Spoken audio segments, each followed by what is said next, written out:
ಓಂ ನಮೋ ಭಗವತೆ ಪರಾಯ ಕಾಲಾಯ ನಮಃ ಕಾಲರೂಪಿಣ್ಯೈ ದುರ್ಗಾಯೈ ನಮಃ ಕಾಲಜೀವಗುಣಾದೀನಾಂ ಅಭಿಮಾನಿನೇ ಚತುರ್ಮುಖಾಯ ನಮಃ ಸರ್ವೇಭ್ಯೋ ದೇವೇಭ್ಯಃ ದೇಶಕಾಲಾಭಿಮಾನಿಭ್ಯಃ.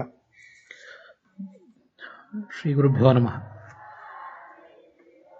ಭಾಗವತದ 2ನೇ ಸ್ಕಂಧ, ಅದರಲ್ಲಿ 2ನೇ ಅಧ್ಯಾಯ. ನಾವೀಗ ನೋಡಬೇಕಾಗಿರುವುದು 25ನೇ ಶ್ಲೋಕ. ಅಲ್ಲಿ ಶುಂಶುಮಾರ ರೂಪದ ಭಗವಂತನ ಬಗ್ಗೆ ವರ್ಣನೆ ಬಂದಿರುವುದರಿಂದ ನಾವು ಆರಂಭದಲ್ಲಿ ಕಾಲರೂಪನಾದ ಭಗವಂತನ ಬಗ್ಗೆಯೇ ಮಂಗಲಾಚರಣವನ್ನು ನೋಡಿದ್ದೀವಿ. ವೈಶ್ವಾನರಂ ಯಾತಿ ವಿಹಾಯಸಾಗತಃ ಸುಷುಮ್ನಯ ಬ್ರಹ್ಮಪಥೇನ ಶೋಚಿಷ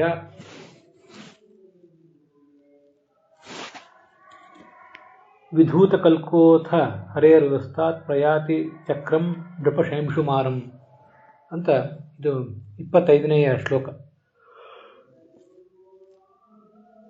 ಈ ಹಿಂದಿನ ಶ್ಲೋಕಗಳಲ್ಲಿ ಸಾಧಕರು ಬ್ರಹ್ಮನಾಡಿಯಿಂದ ಹೊರಗೆ ಬಂದವರು ಅಥವಾ ಸುಷುಮ್ನಾ ನಾಡಿಯ ಬೇರೆ ಭಾಗದಿಂದ ಹೊರಗೆ ಬಂದವರು ಅಥವಾ ಒಟ್ಟಾರೆ ಬ್ರಹ್ಮನಾಡಿಯಿಂದೂ ಅಲ್ಲದೆ ಸುಷುಮ್ನಾ ನಾಡಿಯಿಂದೂ ಅಲ್ಲದೆ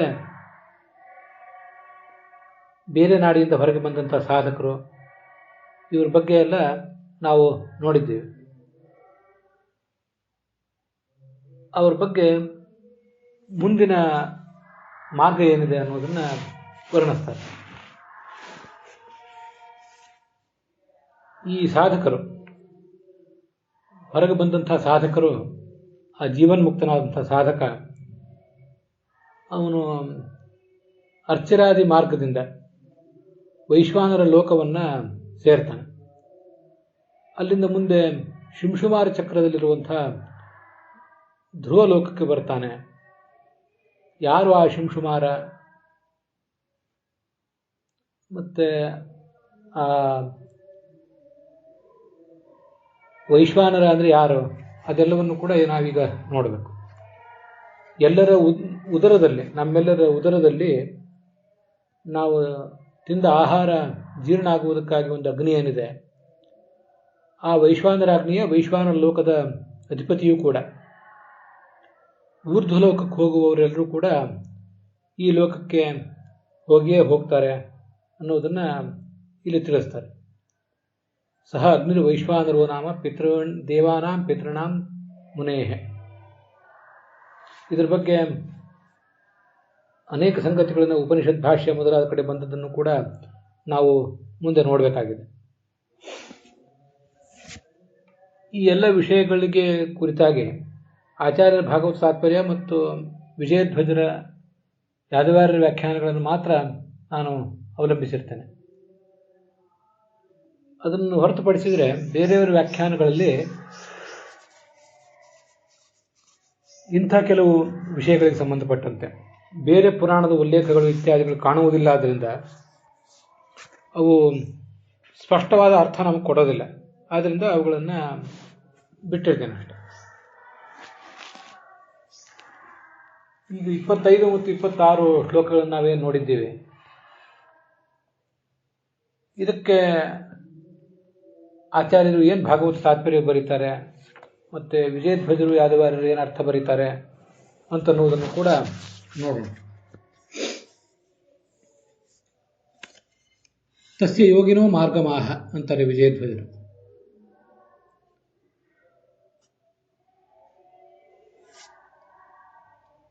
ಸುಷುಮ್ನಾ ನಾಡಿಯಿಂದ ಹೊರಗೆ ಬಂದು ವಿಹಾಯಸ ಹೃದಯದ ಆಕಾಶದ ಮೂಲಕ ಮೇಲೆ ಸಂಚಾರ ಮಾಡಿದಂಥ ವ್ಯಕ್ತಿ. ಹೃದಯಾಕಾಶೇನ ಬ್ರಹ್ಮಪತೇನ ಸುಷುಮ್ನಾಖ್ಯೇನ ಶೋಚಿಷ. ಶೋಚಿಷ್ ಅಂದರೆ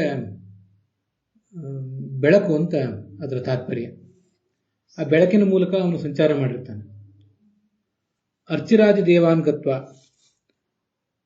ಅರ್ಚಿಹಿ ಮೊದಲಾದ ದೇವತೆಗಳು, ಆ ಲೋಕದ ದೇವತೆಗಳು ಕೂಡ ಹೌದವರು. ಅವರೆಲ್ಲರನ್ನೂ ದಾಟ್ತಾನೆ. ಅಥವಾ ವೈಶ್ವಾನರಂ ಯಾತಿ.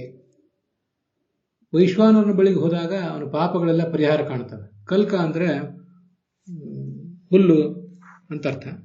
ಪಾಪವೆಂಬ ಹುಲ್ಲೆಲ್ಲ ಅಲ್ಲಿ ಸುಟ್ಟು ಹೋಗ್ತದೆ. ಮುಂದೆ ವೈಶ್ವಾನ ಲೋಕಕ್ಕೂ ಮೇಲೆ ಇರುವಂತಹ ಭಗವಂತನ ಶಿಂಶುಮಾರ ಚಕ್ರ, ಶಿಂಶುಮಾರ ಸ್ವರೂಪವನ್ನು ಅವನು ತಲುಪ್ತಾನೆ. ವೈಶ್ವಾನರೇ ದುನದ್ಯಾಂವ ಸೂರ್ಯವ ದೇಹ ಏವವ ಅಂತ ಆಚಾರ್ಯ ಭಾಗವತ ತಾತ್ಪರ್ಯದಲ್ಲಿ ಏನೊಂದು ಶ್ಲೋಕ ಉದ್ಧರಿಸಿದ್ದಾರೆ. ಅದನ್ನೇ ವಿಜಯಧ್ವಜರು ಕೂಡ ಉದ್ಧರಿಸ್ತಾರೆ. ಸರಿ, ಉತ್ಕ್ರಾಂತಾನಾಂ ಉಕ್ತ ಗಮ್ಯಂ ಪ್ರತಿ ಗಂತುಂ ಮಾರ್ಗಂ ಸಂಕ್ಷೇಪತೋ ದರ್ಶಯತಿ ಯಾದವಾರ್ಯರು. ಹೊರಗೆ ಬಂದವರು ಹೇಗೆ ಮುಂದೆ ಹೋಗ್ತಾರೆ? ಶೋಚಿಷ ಅಂತಿದೆಯಲ್ಲ, ಶೋಚಿಷ್ ಅಂದರೆ ಹೃದಯದ ಅಗ್ರ ಅಂತ ಅನ್ನೋದು ಬೆಳಗ್ತದೆ. ಆ ಬೆಳಗಿದಾಗ ಆ ನಾಡಿಯಲ್ಲಿ ಏನೊಂದು ಬೆಳಕು ಸಿಗ್ತದೆ ಆ ಸಾಧಕನಿಗೆ, ಆ ಮೂಲಕ ಅವನು ಮುಂದೆ ಹೋಗ್ತಾನೆ ಅಂತ ಅದರ ತಾತ್ಪರ್ಯ ಆಗ್ತದೆ. ಇದಕ್ಕೆ ಬ್ರಹ್ಮಸೂತ್ರದಲ್ಲಿ ಒಂದು ಸೂತ್ರವೂ ಕೂಡ ಇದೆ. ಉತ್ಕ್ರಾಂತಿ ಮಾರ್ಗವನ್ನು ಹೇಳುವಂಥ ಒಂದು ಭಾಗವೂ ಕೂಡ ಇದೆ. ಅದನ್ನೇ ಭಾಗವತದಲ್ಲಿ ಸಂಕ್ಷಿಪ್ತವಾಗಿ ವಿವರಿಸಿದೆ. ಹೃದಯಾಗ್ರ ಪ್ರಜ್ವಲನೇನ ಪ್ರಕಾಶಿತ ನಾಡಿದ್ವಾರ ಅಂತ ಯಾದವಾರ್ಯರು ಹೇಳುವುದು ಕೂಡ ಅದನ್ನೇ ಹೇಳ್ತಿದ್ದಾರೆ. ಬ್ರಹ್ಮಸೂತ್ರದಲ್ಲಿ 4ನೇ ಅಧ್ಯಾಯದ 2ನೇ ಪಾದದಲ್ಲಿ ತದೋಕೋಗ್ರಜ್ವಲನಂ ತತ್ಪ್ರಕಾಶಿತ ದ್ವಾರೋ ವಿದ್ಯಾಸಾಮರ್ಥ್ಯಾತ್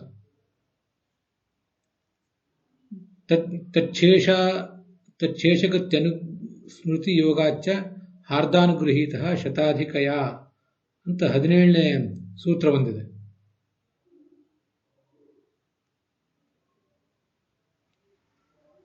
ತಸ್ಯ ಹೈತಸ್ಯ ಹೃದಯಸ್ಯ ಅಗ್ರಂ ಪ್ರದ್ಯೋತತೆ ಅಂತ ಒಂದು ಉಪನಿಷತ್ ಮಾತನ್ನು ಕೂಡ ಅಲ್ಲಿ ಆಚಾರ್ಯರು ಉದ್ಧರಿಸಿದ್ದಾರೆ.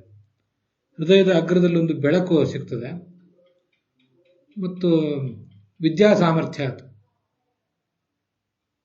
ಜ್ಞಾನದ ಸಾಮರ್ಥ್ಯದಿಂದ ಅವನು ಈ ಜಗತ್ತೆಲ್ಲವನ್ನು ಕೂಡ ದಾಟ್ತಾನೆ ಅಂತ ಹೀಗೆ ಅಲ್ಲಿ ವರ್ಣನೆ ಕೇಳಿ ಬರ್ತದೆ. ಇದು ಆ ಸೂತ್ರದಲ್ಲಿ ಬಂದಿರುವಂತಹ ವಿಷಯವನ್ನೇ ಸಂಕ್ಷಿಪ್ತವಾಗಿ ಇಲ್ಲಿ ಹೇಳಿದ್ದಾರೆ ಅಷ್ಟೇ. ಸುಷುಮ್ನಯ ಅಂದರೆ ಬ್ರಹ್ಮನಾಡ್ಯ. ಸುಷುಮ್ನಯ ಬ್ರಹ್ಮಪತಿಯನ್ನು ಶೋಚಿಷ, ಸುಷುಮ್ನಾ ನಾಡಿಯ ಮೂಲಕ ಹೊರಗೆ ಹೋದವನು. ಗತಃ ಅಂದರೆ ನಿರ್ಗತಃ, ಆಕಾಶಗತೇನ ಬ್ರಹ್ಮಪತಿಯನ್ನು ಅರ್ಚಿರಾದಿನ ವೈಶ್ವಾನರಂ ಯಾತಿ. ಅರ್ಚಿರಾದಿ ಮಾರ್ಗಗಳನ್ನು ದಾಟಿ ಮುಂದೆ ಅವನು ಮುಂದಿನ ಲೋಕಕ್ಕೆ ಹೋಗ್ತಾನೆ.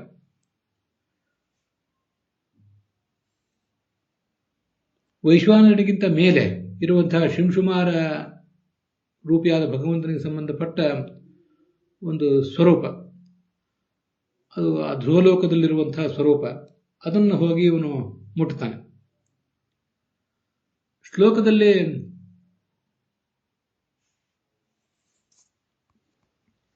ಹರೇ ರುದಸ್ತಾತ್ ಅಂತಿದೆ. ಅದಕ್ಕೆ ಹರಿಗಿಂತ ಮೇಲೆ ಅಂತ ಹೀಗೆ ಅರ್ಥ ಆದಾಗ, ಹರಿಗಿಂತ ಮೇಲೆ ಶಿಂಶುಮಾರ ಇದ್ದಾನೆ ಅಂತಂದ್ರೆ ಶಿಂಶುಮಾರ ಹರಿ ಅಲ್ಲ, ಇನ್ನು ಬೇರೆ ಯಾರೋ ಅಂತ ಅರ್ಥ ಆಗ್ತದೆ. ವೀರರಾಘವರ ವ್ಯಾಖ್ಯಾನದಲ್ಲಿ ಹರೇಹ ಆದಿತ್ಯಸ್ಯ ಉದಸ್ತಾತ್ ಉಪರಿಷ್ಠಾತ್, ಸೂರ್ಯಲೋಕಕ್ಕಿಂತ ಮೇಲಿರುವ ಆ ಶಿಂಶುಮಾರನ ರೂಪ, ಶಿಂಶುಮಾರನ ಚಕ್ರ ಅಲ್ಲಿಗೆ ಹೋಗ್ತಾರೆ ಅಂತ ಹೀಗೆ ವರ್ಣನೆ ಮಾಡಿದ್ದಾರೆ.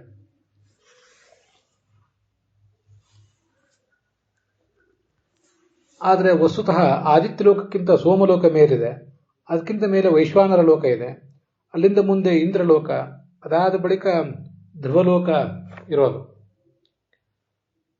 ಆದ್ದರಿಂದ ಹರೇಹೇ ಅಂದರೆ ಆದಿತ್ಯ ಅಂತ ಹೀಗೆ ಅರ್ಥ ಮಾಡಬಾರ್ದು. ಹರೇಹೇ ಉದಸ್ತಾತ್ ಅಂತನೂ ಅಲ್ಲಿ ಅನ್ವಯನೂ ಮಾಡಬಾರ್ದು. ಹರೇಹೇ ಅಂತೇನಿದೆ ಅದು ಭಗವಂತ ವಿಷ್ಣುವನ್ನೇ ಹೇಳ್ತದೆ. ಹರೇಹೇ ಶೈಂಶುಮಾರಂ ಚಕ್ರಂ ಅಂತ ಆಚಾರ್ಯರು ಅನ್ವಯ ಮಾಡಿ ತೋರಿಸಿದ್ದಾರೆ. ಭಗವಂತನದೇ ಸ್ವರೂಪ ಅದು, ಶಿಂಶುಮಾರ ಸ್ವರೂಪ ಅಂತ. ಅದನ್ನ ಮುಂದೆ ಪಂಚಮಸ್ಕಂದದಲ್ಲಿ ವರ್ಣನೆ ಮಾಡ್ತಾರೆ. ಈ ವೀರರಾಘವರು ಸೂರ್ಯನಿಗಿಂತ ಮೇಲಿರುವ ಈ ಶಿಂಶುಮಾರ ಚಕ್ರ ಅಂತ ಅದೊಂದು ನಮಗೆ ಸ್ವೀಕಾರಕ್ಕೆ ಯೋಗ್ಯ ಅಲ್ಲದೇ ಇರುವ ಭಾಗವನ್ನು ವರ್ಣನೆ ಮಾಡಿದ್ದಾರೆ. ಆದರೆ ಅವರು ಈ ಈ ಹೃದಯದ ಬೆಳಕು ಇತ್ಯಾದಿಗಳನ್ನು ವರ್ಣನೆ ಮಾಡುವುದನ್ನು ಉಪನಿಷತ್ತಿನ ಮತ್ತು ಸೂತ್ರದ ಆಧಾರವಾಗಿ ಉತ್ತಮವಾಗಿ ವರ್ಣನೆ ಮಾಡಿದ್ದಾರೆ. ಬೃಹದಾರಣ್ಯಕ ಉಪನಿಷತ್ತಿನಲ್ಲಿ ತೇನ ಪ್ರದ್ಯೋತೇನ ಏಷ ಆತ್ಮ ನಿಷ್ಕ್ರಾಮತಿ, ಆ ಬೆಳಕಿನ ಮೂಲಕ ಈ ಆತ್ಮ ಹೊರಗೆ ಹೋಗ್ತಾನೆ ಅಂತನ್ನುವ ಉಲ್ಲೇಖ ತೋರಿಸ್ತಾರೆ. ಸುಷುಮ್ನಾ ಸಂಬಂಧಿ ಹೃದಯ ಕಮಲಸ್ಯ ಅಗ್ರಸ್ಯ ಪ್ರಕಾಶನಂ, ಆ ಸುಷುಮ್ನಾ ನಾಡಿಯ ತುದಿ ಭಾಗ ಹೀಗೆ ಪ್ರಕಾಶಿತ ಆಗ್ತದೆ. ಸೂತ್ರಕಾರರು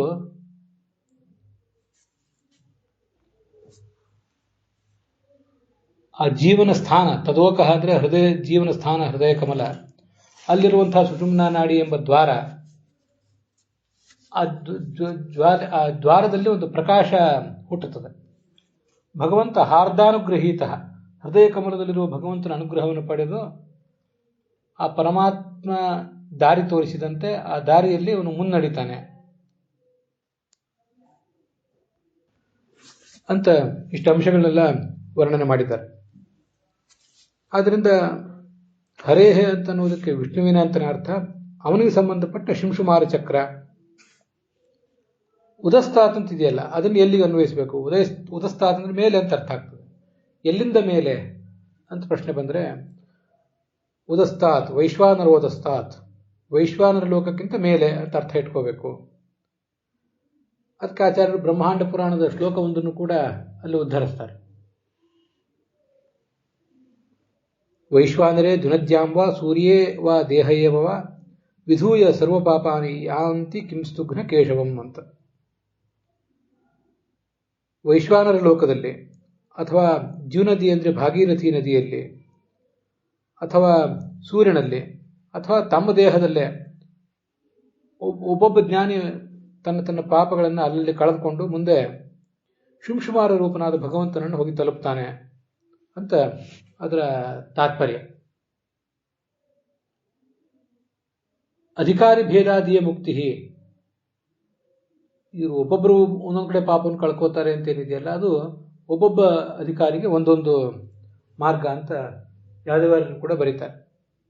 ಕಿಂಸ್ತುಘ್ನಾದ ಕೇಶವ ಅಂತಿದೆಯಲ್ಲ, ಏನು ಕಿಂಸ್ತುಘ್ನ ಮತ್ತೆ ಶಿಂಶುಮಾರ ಇವೆರಡೂ ಶಬ್ದಗಳು ಕೂಡ ಭಗವಂತನನ್ನೇ ವರ್ಣನೆ ಮಾಡ್ತಾವಲ್ಲ, ಅವಕ್ಕೇನು ಅರ್ಥ ಅನ್ನೋದನ್ನು ನೋಡಬೇಕು. ಬೇರೆ ಬೇರೆ ಕಡೆ ಕೂಡ ಕೋಶದಲ್ಲಿ ಅರ್ಥಗಳು ಬಂದಿರಬಹುದು. ಗೋವಿಂದಾಚಾರ್ಯ ಹೇಳಿದಂತೆ ಅದಕ್ಕೆ ಅರ್ಥಗಳನ್ನು ನೋಡೋಣ. ಶಿಂಶುಮಾರ ಅಂದರೆ ದುಷ್ಟರಾದಂತಹ ದೈತ್ಯರನ್ನ ಸದೆ ಬಡಿಯುವವನು ಅಂತ ಅರ್ಥ. ಮಾರ ಅಂದರೆ ಸದೆ ಬಡಿಯುವವನು. ಶಿಂಶುಮಾರ ಶಿಶುಮಾರ ಅಂತ ಈಗ ಎರಡೂ ಶಬ್ದಗಳಿವೆ. ಶಿಶುಮಾರ ಅನ್ನುವ ಶಬ್ದವೇ ಹೆಚ್ಚು ಯೋಗ್ಯ ಅಂತ ಗೋವಿಂದಾಚಾರ್ಯರು ಕೂಡ ಅಭಿಪ್ರಾಯ ಪಡ್ತಾರೆ. ಶಿಶುಗಳು ಅಂದರೆ ಈ ಹಿಂಸಿಸುವಂಥ ವ್ಯಕ್ತಿಗಳು ಅಂತ ಅರ್ಥ. ಈ ಶಿಶುಗಳನ್ನು ಕೂಡ, ಚಿಕ್ಕ ಮಕ್ಕಳನ್ನು ಕೂಡ ಶಿಶುಗಳು ಅಂತ ಕರೆಯುವುದು ಯಾಕೆ ಅಂದರೆ, ಅವು ಕೂಡ ತಂದೆ ತಾಯಂದಿರನ್ನ ತಮ್ಮ ಉಪಟಳದಿಂದ ಹಿಂಸಿಸುವುದರಿಂದ ಅಂತ ಒಂದು ಕೋಶದಲ್ಲಿ ವರ್ಣನೆ ಮಾಡ್ತಾರೆ. ಪಾಪ ಅವಕ್ಕೆ ಇವರನ್ನು ಹಿಂಸಿಸಬೇಕು ಅಂತ ಉದ್ದೇಶ ಏನೂ ಇರೋದಿಲ್ಲ. ಆದರೆ ಅವು ತಮ್ಮ ಆಹಾರ, ತಮ್ಮ ಅಗತ್ಯ ಇತ್ಯಾದಿಗಳಿಗಾಗಿ ಅವು ತಂದೆ ತಾಯಂದಿರನ್ನು ಹಿಂಸಿಸ್ತಾವಷ್ಟೇ.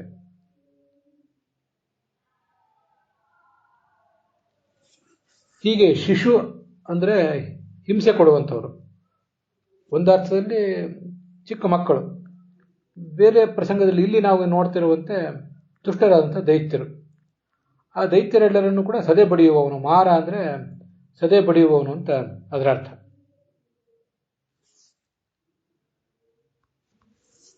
ಇದು ಗೋವಿಂದಾಚಾರ್ಯ ಹೇಳಿದ ಅರ್ಥ. ಕೋಶಗಳಲ್ಲಿ ತನೂಕರಣೆ, ಎಲ್ಲರನ್ನೂ ಕ್ಷೀಣ ಮಾಡಿಬಿಡ್ತವೆ. ತನೂಕರಣ ಅಂದರೆ ಕ್ಷೀಣ ಮಾಡುವುದು. ತಾವೂ ಕ್ಷೀಣ ಆಗ್ತವೆ ತಮ್ಮ ದುಃಖ, ತಮ್ಮ ಉಪಟಳ ಇತ್ಯಾದಿ ಕಾರಣದಿಂದ. ತಂದೆ ತಾಯಂದಿರನ್ನು ಕೂಡ ಕ್ಷೀಣರನ್ನಾಗಿ ಮಾಡ್ತವೆ, ಅವರ ಪ್ರಾಣ ಹಿಂಡುತ್ತವೆ ಅಂತ ಅರ್ಥ ಆಗಬಹುದು. ಅಂತೂ ಧಾತುವಿನ ಈ ಶಬ್ದದ ನಿಷ್ಪತ್ತಿಯನ್ನು ಒಬ್ಬೊಬ್ಬರು ಒಂದೊಂದು ಥರ ಹೇಳ್ತಾರೆ. ಶಿಶ ಹಿಂಸಾಯಾಮ್ ಅನ್ನುವುದರಿಂದ ಹೀಗೆ ಇದಕ್ಕೆ ಅರ್ಥ ಹೇಳಬೇಕು ಅಂತ ಅನ್ನೋದು ಗೋವಿಂದಾಚಾರ್ಯರ ಅಭಿಪ್ರಾಯ. ಇನ್ನು ಕಿಂಸ್ತುಘ್ನ ಅಂತಿದೆಯಲ್ಲ, ಆ ಕಿಂಸ್ತುಘ್ನ ಅಂತ ಅನ್ನೋದು ಕೂಡ ಭಗವಂತನನ್ನೇ ಹೇಳ್ತದೆ. ಅದಕ್ಕೂ ಅವರು ಈ ಮಹಾಭಾರತ ತಾತ್ಪರ್ಯ ನಿರ್ಣಯದಲ್ಲಿ ತಮ್ಮ ವ್ಯಾಖ್ಯಾನದಲ್ಲಿ ಕೆಲವು ಅರ್ಥಗಳನ್ನು ಹೇಳಿದ್ದಾರೆ. ಅದರಲ್ಲಿ ಒಂದೆರಡು ಅರ್ಥಗಳನ್ನು ಗಮನಿಸಿ ನಾನೀಗ ಹೇಳ್ತಿದ್ದೇನೆ.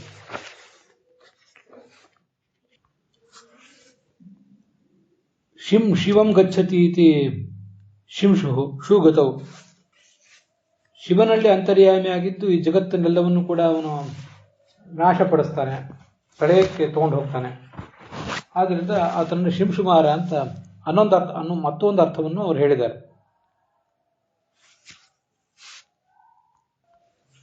ಶಿಶುರಿವ ಮಾರಯತಿ, ಒಂದು ಶಿಶುವಿನಂತೆ, ಚಿಕ್ಕ ಮಗುವಿನಂತೆ ಇವು ಜಗತ್ತನ್ನೆಲ್ಲವನ್ನು ಅವನು ಪ್ರಳಯದ ಕಡೆ ತಗೊಂಡು ಹೋಗ್ತಾನೆ, ಅದು ಒಂದರ್ಥ. ಅದು ಹೇಗೆಂದ್ರೆ ಬಾಲ ಕ್ರೀಡನ ಕೈದದ್ಭುತ ಕ್ರೀಡತ್ಯಸ್ಮಾಭಿರಚ್ಯುತ ಅಂತ ಚತುರ್ಮುಖ ಬ್ರಹ್ಮನೇ ಹೇಳಿದ ಒಂದು ಮಾತು ಶಾಸ್ತ್ರದಲ್ಲಿ ಕೇಳಿ ಬರ್ತದೆ. ನಾವೆಲ್ಲರೂ ಭಗವಂತನ ಮುಂದೆ ಅಸಹಾಯಕರು. ಒಬ್ಬ ಬಾಲಕ ಹೇಗೆ ತನ್ನ ಆಟಿಕೆ ಸಾಮಾನುಗಳ ಜೊತೆ ಆಟ ಆಡ್ತಾನೆ, ಬೇಕಾದಾಗ ಅವುಗಳನ್ನ ಎತ್ತಿ ಬಿಸಾಕ್ತಾನೆ, ಹಾಗೆ ಭಗವಂತನು ಕೂಡ ನಮ್ಮೆಲ್ಲರ ಜೊತೆ ಆಟ ಆಡ್ತಿದ್ದಾನೆ ಅಂತ ಚತುರ್ಮುಖ ಬ್ರಹ್ಮನ ಅಭಿಪ್ರಾಯ. ಆದ್ದರಿಂದ ಶಿಶುವತ್, ಚಿಕ್ಕ ಮಗುವಿನಂತೆ ಮಾರ ಐತಿ, ಜಗತ್ತನ್ನು ಕೊಲ್ಲುವುದರಿಂದ ಶಿಶುಮಾರ. ಅದಕ್ಕೊಂದು ಅನುಸ್ವಾರ ಬಂದರೆ ಅನುಸ್ವಾರ ಅನ್ನೋದು ದಾರ್ಢ್ಯವನ್ನು ತೋರಿಸ್ತದೆ, ಅದಕ್ಕಾಗಿ ಶಿಂಶುಮಾರ ಅಂತ ಹೀಗೆ ಹೇಳ್ತಾರೆ. ಕಿಂಸ್ತುಘ್ನ ಅಂತಿದೆಯಲ್ಲ,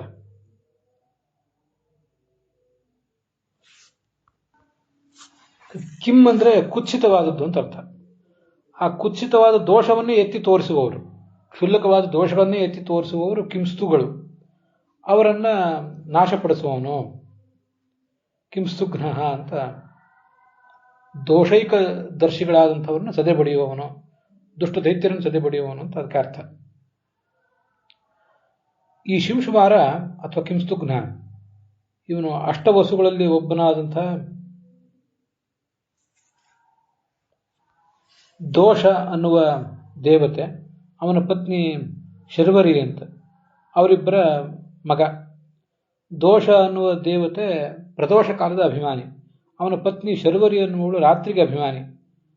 ಅವರಿಬ್ಬರ ಮಗ ಇವನು. ಮುಂದೆ 6ನೇ ಸ್ಕಂದದಲ್ಲಿ ಅದು ಬರೋದಿದೆ. ದೋಷಸ್ಯ ಶರ್ವರಿ ಪುತ್ರ ಶಿಂಶುಮಾರೋ ಹರೇಃ ಕಲಾ ಅಂತ.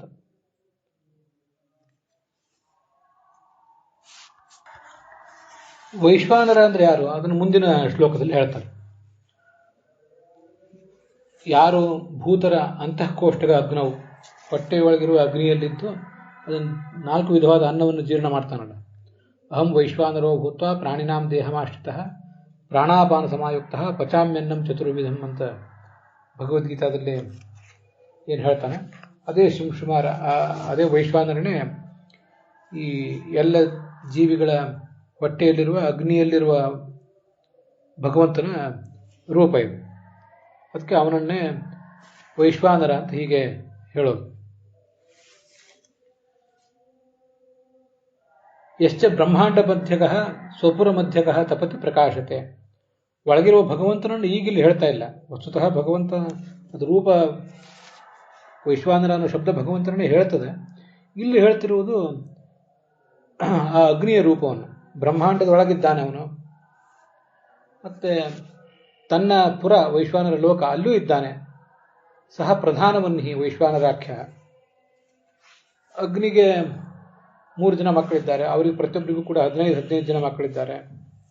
ಹೀಗೆ ಒಟ್ಟು ಇವರು 49 ಜನ ಅಗ್ನಿಗಳಾಗ್ತಾರೆ. ಒಬ್ಬ ಅಗ್ನಿ, ಅವನಿಗೆ 3 ಜನ ಮಕ್ಕಳು, 4 ಜನ ಆದರು. ಒಬ್ಬೊಬ್ಬರಿಗೆ ಆ 3 ಜನಕ್ಕೆ 15 ಜನ ಮಕ್ಕಳು, 49 ಜನ ಅಗ್ನಿಗಳಿದ್ದಾರೆ. ಅವರಲ್ಲಿ ಪ್ರಧಾನ ಅಗ್ನಿಯೇ ವೈಶ್ವಾನರಾಗ್ನಿ ಅಂತ ಕರೆಸ್ಕೋತಾನೆ. ಇವನು ಬೇರೆ ಬೇರೆ ಲೋಕಗಳಿಗೆ ಹೋಗುವಂಥ, ಬ್ರಹ್ಮಲೋಕ, ದೇವಲೋಕ, ಪಿತೃಲೋಕ ಇತ್ಯಾದಿ ಲೋಕಗಳಿಗೆ ಹೋಗುವಂಥ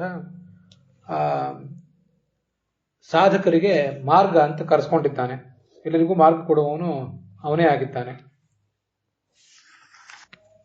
ಯಾದವಾರ್ಯರು ಹೇಳುವಂತೆ ದೇವತೆಗಳು ಅಂದರೆ ದೇವಯಾನ ಮಾರ್ಗದಿಂದ ಹೋಗುವವರು, ಪಿತೃಗಳು ಪಿತೃಯಾನ ಮಾರ್ಗದಿಂದ ಹೋಗುವವರು, ಮತ್ತೆ ಬ್ರಹ್ಮಯಾನ ಮಾರ್ಗದಿಂದ ಹೋಗುವಂಥವ್ರು ಮುನಿಗಳು. ಇವರೆಲ್ಲರಿಗೂ ಕೂಡ ಮಾರ್ಗದರ್ಶಕನಾದವನು ಇದೇ ವೈಶ್ವಾನರಾಗ್ನಿಯೇ. ಸರ್ವೈಃ ಊರ್ಧ್ವಲೋಕಗಂತೃಭಿಃ ಪ್ರಾಪ್ಯತ್ವ ರೂಪಂ ಮಾಹಾತ್ಮ್ಯಂ ವೈಶ್ವಾನರಸ್ಯ ದರ್ಶಯಿತು. ಊರ್ಧ್ವಲೋಕಕ್ಕೆ ಹೋಗುವಂತಹ ಪ್ರತಿಯೊಬ್ಬ ಸಾಧಕನು ಕೂಡ ವೈಶ್ವಾನರನ ನೆರವನ್ನು ಪಡೆದೇ ಹೋಗಬೇಕು, ಅವನನ್ನು ತಲುಪಿಯೇ ಹೋಗಬೇಕು.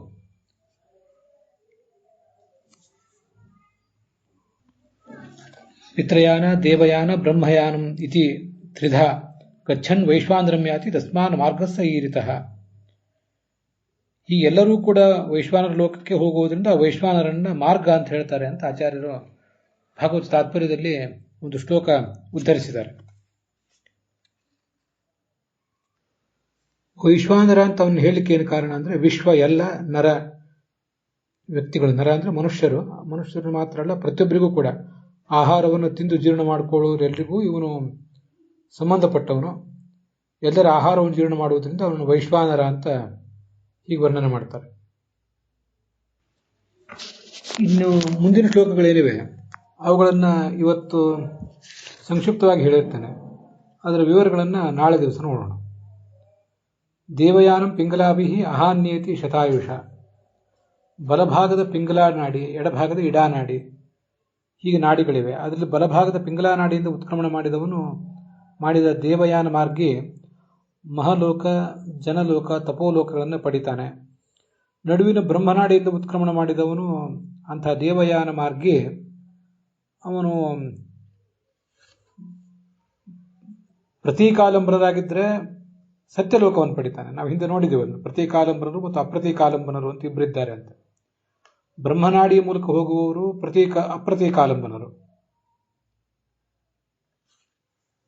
ಮತ್ತೆ ಸುಷುಮ್ನಾ ನಾಡಿಯ ಪ್ರಕಾಶಿನಿ ಮೊದಲಾದ ಕಡೆಯಿಂದ ಹೋಗುವವರು ಅಪ್ರತೀಕಾಲಂಬನರು. ಹೇಳೋ ಸ್ವಲ್ಪ ವ್ಯತ್ಯಾಸ ಮಾಡಿದೆ. ಸುಷುಮ್ನಾ ನಾಡಿಯ ಮಧ್ಯಭಾಗವಾದ ಬ್ರಹ್ಮನಾಡಿಯಿಂದ ಹೋಗುವವರು ಅಪ್ರತೀಕಾಲಂಬನರು, ಆವಾಗ ವ್ಯತ್ಯಾಸ ಮಾಡಿ ಹೇಳಿದೆ. ಪ್ರಕಾಶಿನಿ ಮೊದಲಾದ ನಾಡಿಯಿಂದ ಹೊರಗೆ ಹೋಗುವವರು ಪ್ರತೀಕಾಲಂಬನರು. ಈ ಅಂತೂ ಬ್ರಹ್ಮನಾಡಿ, ಈ ಸುಷುಮ್ನಾ ನಾಡಿಯ ಮೂಲಕ ಹೊರಗೆ ಬಂದವರು ಅಂತಹ ದೇವಯಾನ ಮಾರ್ಗಿಗಳು ಪ್ರತೀಕಾಲಂಬರಾಗಿದ್ದರೆ ಕೆಳಗಿನ ದರ್ಜೆಯವರು, ಅವರನ್ನೇ ಹಿಂದೆ ಅಮುಖ್ಯರು ಅಂತ ಹೇಳಿದ್ದು, ಅವರು ಸತ್ಯಲೋಕವನ್ನು ಪಡೀತಾರೆ. ಮತ್ತು ಅವರು ಮುಖ್ಯರಾಗಿದ್ದರೆ ಅರ್ಥಾತ್ ಅಪ್ರತೀಕಾಲಂಬರಾಗಿದ್ದರೆ ವೈಕುಂಠದ ಅಮುಕ್ತ ಸ್ಥಾನ ಅವರಿಗೆ ಸಿಗ್ತದೆ. ಇನ್ನು ಎಡಭಾಗದ ಇಡಾ ನಾಡಿಯಲ್ಲಿ ಉತ್ಕ್ರಮಣ ಮಾಡಿದಂತಹ ಪಿತೃಯಾನ ಮಾರ್ಗಿಗಳು ಸ್ವರ್ಗಾದಿ ಲೋಕಗಳನ್ನು ಪಡೀತಾರೆ. ಅದು ಯಾಗ ಮೊದಲಾದ ಕರ್ಮದಿಂದ ಲಭ್ಯವಾದಂತಹ ಲೋಕ.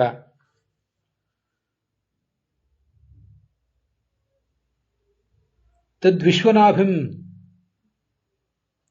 ತ್ವವಿಪದ್ಯ ವಿಷ್ಣೋ ಅಣೀಯಜ ವಿರಜೇನ್ ಅಂತ ಮುಂದಿನ ಶ್ಲೋಕ. ಭಕ್ತಿ ಮೊದಲಾದ ಸಾಧನ ಪಕ್ವಾಗಿದ್ದರೆ ಬ್ರಹ್ಮಯಾನದ ಮೂಲಕ ಹೋಗ್ತಾನೆ, ಅಪಕ್ವಾಗಿದ್ದರೆ ದೇವಯಾನ, ಬಹಳ ಅಪಕ್ವವಾಗಿದ್ದರೆ ದೇವಯಾನದಿಂದ ಮಹರ್ಲೋಕ ಸಿಗ್ತದೆ. ಇನ್ನೂ ಸ್ವಲ್ಪ ಕೆಳಗಿನ ದರ್ಜೆಗಳನ್ನೆಲ್ಲ ವರ್ಣನೆ ಮಾಡ್ತಾರೆ. ಅದೇ ದೇವಯಾನದಲ್ಲಿ ಹೋದವರು ಕೆಲವರು ಜನಲೋಕವನ್ನು, ಮಹಃ ಜನಃ ತಪಃ ಅಂತ 3 ಲೋಕಗಳು. ಬಹಳ ಅಪಕ್ವಾಗಿದ್ದರೆ ದೇವಯಾನ ಮಾರ್ಗದಿಂದ ಹೋದವರು ಕೆಳಗಿನ ಮಹರ್ಲೋಕವನ್ನು ತಲುಪ್ತಾರೆ. ಸ್ವಲ್ಪ ಅದರಲ್ಲೇ ಪಕ್ವತೆ ಹೆಚ್ಚಿದ್ರೆ ಜನಲೋಕ, ಇನ್ನೂ ಸ್ವಲ್ಪ ಪಕ್ವತೆ ಹೆಚ್ಚಿದ್ರೆ ಅಂದರೆ ಅಪಕ್ವತೆ ಕಡಿಮೆ ಇದ್ರೆ ಅವರು ತಪೋಲೋಕಕ್ಕೆ ಹೋಗ್ತಾರೆ. ಚೆನ್ನಾಗಿ ಪಕ್ವವೇ ಆಗಿದ್ರೆ ಪ್ರತೀಕಾಲಂಬನರು ಸತ್ಯಲೋಕಕ್ಕೆ ಹೋಗ್ತಾರೆ. ಅಪ್ರತೀಕಾಲಂಬನರು ಅಂದರೆ ಮುಖ್ಯರಾದವರು ಬ್ರಹ್ಮಯಾನ ಮಾರ್ಗದಿಂದ ವೈಕುಂಠವನ್ನು ಸೇರಿ ಅಲ್ಲಿ ಅಮುಕ್ತ ಸ್ಥಾನಕ್ಕೆ ಹೋಗ್ತಾರೆ.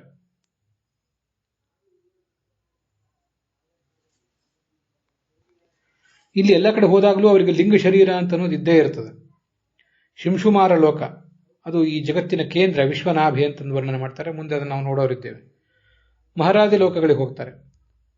ಅಲ್ಲಿ ಇರುವಂತಹ ಜ್ಞಾನಿಗಳು ಬ್ರಹ್ಮನ ಒಂದೊಂದು ದಿನ ಕಾಲ,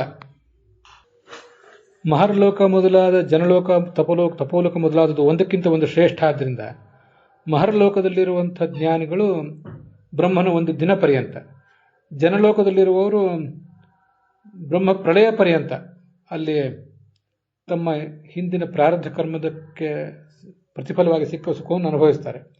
ಪ್ರಳಯ ಕಾಲ ಮುಗಿದ ಮೇಲೆ ಮತ್ತೆ ಸತ್ಯಲೋಕಕ್ಕೆ ಹೊರಟು ಹೋಗ್ತಾರೆ. ಆ ಸತ್ಯಲೋಕದಲ್ಲಿ ನಿಷಿದ್ಧ ಕರ್ಮಾಚರಣೆ ಅಂತನೂ ಇರುವುದಿಲ್ಲ. ಅವರಿನ್ನೂ ಸಂಸಾರದಿಂದ ದಾಟಿಲ್ಲ, ಆದರೂ ಸತ್ಯಲೋಕಕ್ಕೆ ಹೋದ ಪ್ರಯುಕ್ತ ಅವರಿಗೆ ಈ ನಿಷಿದ್ಧ ಕರ್ಮಾಚರಣೆ ಅಂತ ಅನ್ನೋದಿರೋದಿಲ್ಲ, ದುಃಖ ಇರೋದಿಲ್ಲ, ಜನನ ಮರಣಗಳ ಭಯವೂ ಇರೋದಿಲ್ಲ. ಇನ್ನು ಆಗಿರುವ ಜನ್ಮವೇ ಅವ್ರದ್ದು ತಂದೆ ತಾಯಿಯಿಂದ ಬಂದ ಭೌತ ದೇಹ ಹೊರಟೋಗಿದೆ, ಲಿಂಗದೇಹ ಸಮೇತರಾಗಿದ್ದಾರೆ. ಮುಂದೆ ಪ್ರಳಯ ಕಾಲದಲ್ಲಿ ಶೇಷನಲ್ಲಿ ಅಂತರ್ಯಾಮಿಯಾದ ಸಂಕರ್ಷಣ ರೂಪದ ಮುಖದ ಅಗ್ನಿಯಿಂದ ಈ ಜಗತ್ತೆಲ್ಲ ಸುಟ್ಟು ಹೋಗ್ತದೆ. ಆ ಕಾಲಕ್ಕಾಗಿ ಅವರೆಲ್ಲ ಕಾದಿರ್ತಾರೆ. ನೃಸಿಂಹಾಗ್ನಿ ವಾಯುರನಿಲ ಮಮೃತ ಮತೇದಂ ಭಸ್ಮಾಂತಂ ಶರೀರಂ ಅಂತ ಹೀಗೆ ಈಶಾವಾಸ್ಯ ಉಪನಿಷತ್ತು ಹೇಳುವಂತೆ ಎಲ್ಲ ದೇವತೆಗಳು ಕೂಡ, ಬ್ರಹ್ಮಾದಿ ಸಕಲ ದೇವತೆಗಳು ಕೂಡ ನರಸಿಂಹಾಗ್ನಿಯಲ್ಲಿ ಸುಟ್ಟು ಭಸ್ಮೀಭೂತರಾಗಿ ಹೋಗ್ತಾರೆ. ಆಗ ಎಲ್ಲ ಜ್ಞಾನಿಗಳು ಅಲ್ಲಿಂದ ಹೊರಗೆ ದಾಟ್ತಾರೆ, ತಮ್ಮ ತಮ್ಮ ಗತಿಯನ್ನು ತಲುಪ್ತಾರೆ. ಹೀಗಿವಿಷ್ಟು ಸಾಮಾನ್ಯವಾಗಿ 30ನೇ ಶ್ಲೋಕದವರೆಗೆ ಇವತ್ತಿನ ವಿವರಣೆ ಹೇಳಿದ್ದೇನೆ. ಶ್ಲೋಕಗಳ ಸಾಮಾನ್ಯ ತಾತ್ಪರ್ಯ ಇದು. ಇದಕ್ಕೆ ಏನೇನು ವಿಶೇಷ ಅಂಶಗಳಿವೆ, ಅದಕ್ಕೆ ಆಚಾರ್ಯರ ಭಾಗವತ ತಾತ್ಪರ್ಯವೂ ಇದೆ. ಅದನ್ನು ನಾವು ಮುಂದಿನ ಭಾಗದಲ್ಲಿ ನೋಡೋಣ. ಅಲ್ಲಿಗೆ ಈ ಭಾಗ ಸಮಾಪ್ತವಾಗಿದೆ. ಹುಸಿಯ ನಾಡಿ ಹೊಟ್ಟೆ ಹೊರೆವ ವಿಷಯದಲ್ಲಿ ರಸಿಕನೆಂದು ಹುಸಿಗೆ ಹಾಕಿದಿರೋ ಇನ್ನು ಋಷಿಕೇಶನೇ, ಈಶನಿನ್ನ ಚರಣ ಭಜನೆ ಆಸೆಯಿಂದ ಮಾಡುವೆ, ದೋಷ ರಾಶಿ ನಾಶ ಮಾಡು ಶ್ರೀಶ ಕೇಶವ. ಶ್ರೀಕೃಷ್ಣಾರ್ಪಣಮಸ್ತು.